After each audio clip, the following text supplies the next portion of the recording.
चलिए आगे बढ़ते हैं इस वीडियो के टॉपिक के ऊपर। इसके पहले भी कुछ वीडियोस मैं पब्लिश कर चुका हूँ। वो वीडियोस अगर अब तक आपने नहीं देखे तो आप चाहिए तो हमारे चैनल के वीडियो सेक्शन में जाकर उन वीडियोस को देख सकते हो। तो देखिए यहाँ पर हम डिस्कशन बात करने वाले IDBI बैंक लिमिटेड इस स्टॉक के बारे में, बिकॉज एक बहुत ही बड़ी वाली रिपोर्ट आज के दिन स्टॉक में मार्केट में आ चुकी है।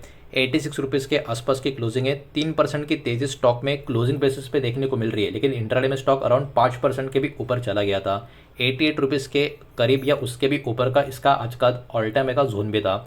अब देखिए स्टॉक का पिछले एक साल का परफॉर्मेंस अगर आप देखोगे, वॉलेटिलिटी आपको देखने को मिलेगी, लेकिन इसका लॉन्ग टर्म का परफॉर्मेंस अगर आप देखोगे तो आप देख सकते हो 200 रुपये के आसपास स्टॉक का प्राइस हुआ करता था। वहाँ से गिर गिर के ये वाला स्टॉक अभी के टाइम 86 रुपीज़ के करीब ट्रेड करता हुआ देखने को मिल रहा है। मतलब हायर लेवल से अभी के टाइम स्टॉक में काफ़ी बड़ी गिरावट हमको यहाँ पर देखने को मिल चुकी है। हालांकि पिछले कुछ सालों में स्टॉक का परफॉर्मेंस काफ़ी अच्छा खासा इंप्रूव होता हुआ हमको देखने को मिला है। अगर 5 साल का पैटर्न भी अगर आप चेक करोगे तो 5 साल में धीरे धीरे अप ट्रेंड वाला पैटर्न इस स्टॉक में हमको देखने को मिल रहा है। और लॉन्ग टर्म का पैटर्न फिर से अगर आप ऑब्जर्व करोगे तो वही आपको नजर आएगा। 2020 का जो कोविड का फॉल था उसके बाद धीरे धीरे करके स्टॉक में अप ट्रेंड ही यहाँ पर मेंटेन करता हुआ हमको नजर आ रहा है। तो अभी चलिए आगे बढ़ते हैं और एक्चुअली इस बैंक के बारे में ऐसी क्या बड़ी खबर आई जो इसके कारण आज के दिन मार्केट भी इतना खास मोमेंटम में नहीं था पॉजिटिव, फिर भी ये वाला स्टॉक इतना बड़ा मूव करके दिखाया। वो खबर को जरा यहाँ पर हम समझने की कोशिश करते हैं। तो देखिए IDBI बैंक की बात करें, आज के दिन 5.2% का तेजी एक बार के लिए स्टॉक में हमको देखने को मिला था। इंट्राडे हाई भी 88 रुपीज़ के ऊपर हमको देखने को मिला था। और एक खबर क्या थी, तो देखिए ये खबर एक्चुअली ये थी कि एक फ्रेश रिपोर्ट मार्केट में इस बैंक के बारे में निकल कर आई। बैंक का जो स्टेक का सेल है उस प्रोसेस के बारे में। अब ये खबर को भी थोड़ा अच्छे से आपको समझ कर लेना होगा। अब देखिए नया बिड्स का रिसीव यहाँ पर हो चुका है। अब कुछ मीडिया रिपोर्ट्स की एक पर्टिकुलर अब कह सकते हो अकॉर्डिंग कुछ मीडिया रिपोर्ट, गवर्नमेंट को एक फ्रेश ऑफर यहाँ पर आ चुका है स्टेक सेलिंग के लिए। और ये ऑफर कहाँ से आ चुका है, एक ऑफर कनाडा और एक ऑफर दुबई। मतलब यहाँ पर डोमेस्टिक सेलिंग नहीं, इंटरनेशनल सेलिंग का कनेक्शन देखने को मिल रहा है। कनाडा से जो फ्रेश ऑफर आ चुका है वो दोस्तों फेयरफैक्स फाइनेंशियल से, और दुबई से जो ऑफर आ चुका है वो दोस्तों एमिरेट्स NBD से हमको देखने को मिल रहा है। याद रखना ये मीडिया रिपोर्ट के थ्रू खबर आते भी हमको देखने को मिली है, इस बात को यहाँ पर आप ध्यान में रखें। और इस रिपोर्ट में इन्होंने ये मेंशन किया है कि सरकार अभी के टाइम इन ऑफर्स को रिव्यू करने का काम कर रही है। अब जरा स्टेक सेल का प्रोसेस क्या है इसको भी थोड़ा समझ लेते हैं। रिपोर्ट यहाँ पर सजेस्ट ये कर रहे हैं कि अगर सब कुछ एकदम सही रहा, जैसा प्लान किया है वैसा सब कुछ चलता गया, तो ये जो स्टेक सेल का प्रोसेस का बात पिछले बहुत समय से इस बैंक का जो चल रहा है वो कहीं ना कहीं कंप्लीट हो सकता है विद इन नेक्स्ट 1 मंथ। मतलब अगले 1 महीने या 1 महीने के भीतर ही ये स्टेक सेल का जो प्रोसेस है IDBI बैंक का वो कंप्लीट होता हुआ नजर आ सकता है। और इसी खबर ने इन्वेस्टर का जो इंटरेस्ट है वो इस स्टॉक में बढ़ा दिया, जिसके कारण आज का ट्रेडिंग सेशन में स्टॉक में एक बहुत ही बड़ा जंप भी हमको देखने को मिला। अब इसमें गवर्नमेंट का और LIC का जो स्टेक सेल होने वाला है वो भी कितना ह्यूज है ये भी थोड़ा आपको समझना होगा।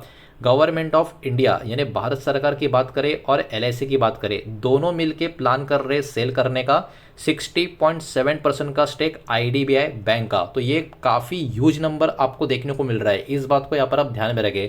अगर 6-7% होता है तो भी वो बड़ा माना जाता है, यहाँ पर तो 60.7% की बात हो रही है।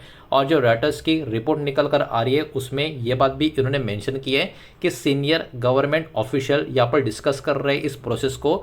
और ये मंडे को जो मीटिंग होनी, मतलब ये आज के दिन जो हुई है उसके बारे में ये सारा चीज़ें होता हुआ हमको अभी कुछ आता हुआ खबर देखने को मिलेगा। लेकिन उसके बाद इन्होंने ये भी मेंशन किया है कि कोई भी ऑफिशियल स्टेटमेंट अभी भी सरकार की तरफ से, फाइनेंस मिनिस्ट्री की तरफ से, IDBI बैंक की तरफ से, LIC की तरफ से, फेयरफैक्स फाइनेंशियल की तरफ से और एमिरेट्स NBD की तरफ से किसी से भी कोई भी किसी भी प्रकार का ऑफिशियल स्टेटमेंट इसके बारे में मिला नहीं है। तो इस रिपोर्ट में ये बात भी एकदम क्लियरली यहाँ पर मेंशन की गई है।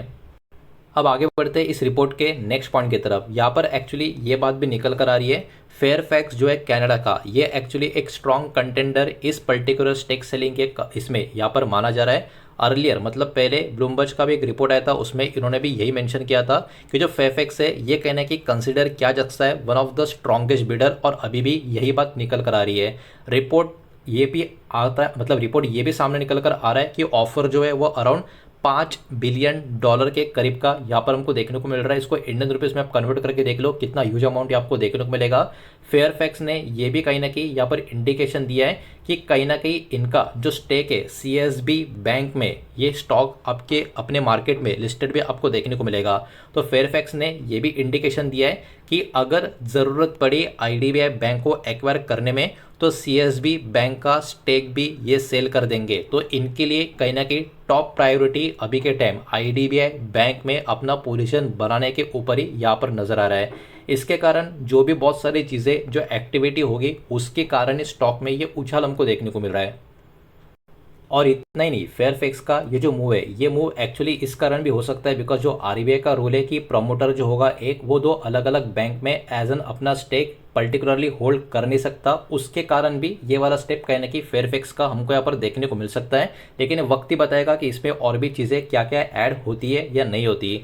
अब देखिए, इसके पहले भी आपको याद होगा आईडीबीआई बैंक के बारे में स्टेक सेलिंग की खबर आई थी, लेकिन उसके बाद वो खबर फुस निकली थी, कुछ हुआ नहीं, स्टॉक में फिर थोड़ी बहुत गिरावट भी आई, फिर से स्टॉक धीरे धीरे रिकवर कर रहा है। लेकिन पहले का ऑफर जो था वो थोड़ा कम कीमत वाला आपको देखने को मिल रहा था, इतना पॉजिटिव ऑफर नहीं था। मार्च के महीने की बात है, गवर्नमेंट ने रिपोर्ट किया था कि उनको कुछ ऑफर यहाँ पर रिसीव हो चुके हैं, लेकिन जो एक्सपेक्टेशन था वैसे वो ऑफर्स नहीं थे और उसके कारण स्टेक सेल का जो प्रोसेस है उसको टेम्पररी रुका दिया गया था, डिले किया गया था। लेकिन अब ये जो नया ऑफर आ चुका है इसके कारण फिर से मोमेंटम बढ़ता हुआ हमको देखने को मिला है, स्टॉक के ऊपर बाजार का फोकस और भी इंक्रीज होता हुआ हमको देखने को मिला है।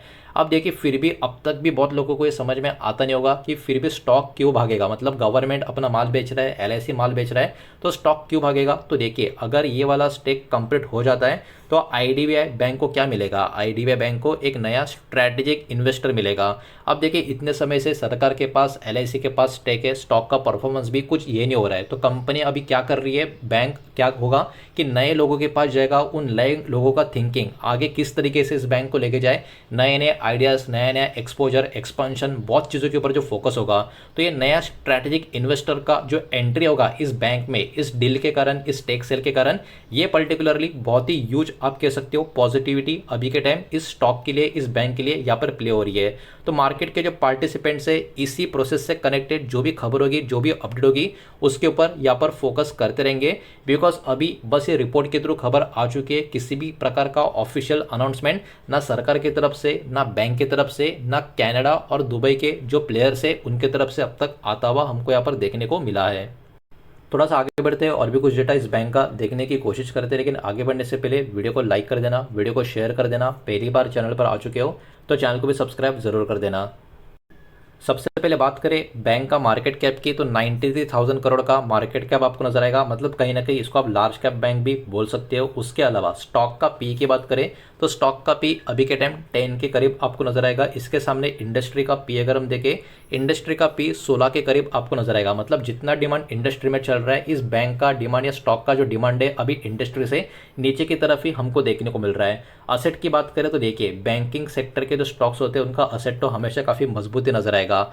4,67,400 करोड़ के आसपास का इनका असेट है। प्लेज प्रमोटर होल्डिंग 0 है, मतलब प्रमोटर ने अपना कोई भी शेयर गिरवी नहीं रखा है। बात करें बैंक का प्रॉफिट एंड लॉस स्टेटमेंट की, तो वो भी ज़रा फटक से देख लेते हैं। नंबर जो भी होंगे करोड़ में होंगे और कंसोलिडेटेड फिगर्स को यहाँ पर हम चेक करेंगे। पिछले 4 फाइनेंशियल ईयर का डेटा इस बैंक का कैसा नजर आ रहा है उसको देख लेते हैं। हालांकि पिछले 5 साल में स्टॉक का परफॉर्मेंस काफ़ी अच्छा देखने को मिला है, तो यहाँ पर नंबर अच्छे ही हमको देखने को मिल सकते हैं। आप देख सकते हो नेट प्रॉफिट 3,730 करोड़ का नेट प्रॉफिट था 4 साल पहले, फिर प्रॉफिट बढ़ गया, उसके बाद बढ़ गया और अब बढ़ ही गया, मतलब लगातार 4 साल बैंक का जो प्रॉफिट है वो सिर्फ और सिर्फ ऊपर की तरफ जा रहा है। तो पिछले 4 सालों में कुछ सालों में ये वाला जो बैंक है एक profit making, profit growing bank हमको देखने को मिल रहा है। बढ़ते आगे बात कर लेते हैं शेयर होल्डिंग पैटर्न के बारे में। मार्च 2026 का पैटर्न यहाँ पर अवेलेबल है। प्रमोटर की होल्डिंग अगर आप देखोगे 94.72% का प्रमोटर का स्टेक है। ऑब्वियसली बात है, स्टेक बहुत ऊपर है, तो सेबी के जो रूल्स एंड रेगुलेशन है उसके हिसाब से 75% के नीचे भी इसका स्टेक आता हुआ नजर आएगा। और ये जो डील की बात हो रही है स्टेक सेल की, उसके थ्रू ये होता हुआ हमको नजर आएगा। पिछले कुछ क्वार्टर्स में भी आप देख सकते हो प्रमोटर का स्टेक में कोई भी सेलिंग आपको नजर नहीं आएगी और प्रमोटर का होल्डिंग वही है जो 2 प्लेयर ये माल अपना बेचने वाले हैं, एलआईसी और प्रेसिडेंट ऑफ इंडिया। तो यहाँ पर उनका स्टेक कितना कितना है ये भी यहाँ पर आप इजीली इसको पढ़ सकते हो। उसके बाद काफ़ी इंटरेस्टिंग है, प्रमोटर ने अपना कोई भी स्टेक बेचा नहीं है, लेकिन पिछले 3 क्वार्टर से एफएस का स्टेक धीरे धीरे ऊपर की तरफ है। मैं ये नहीं कहूँगा कि एफएस का स्टेक बहुत स्ट्रांग है, बिल्कुल नहीं। एफएस का स्टेक थोड़ा ही है, लेकिन वो भी धीरे धीरे ऊपर की तरफ आ रहा है। 3 क्वार्टर पहले इतना था, 2 क्वार्टर पहले उतना था, और प्रीवियस क्वार्टर में आप देख सकते हो इतना, मतलब लगातार धीरे धीरे एफएस का स्टेक ऊपर की तरफ जा रहा है। डीएस की होल्डिंग ना के बराबरी आपको नजर आएगी। हालांकि डीएस की holding compare to December quarter, March quarter में थोड़ी कम हो चुकी है।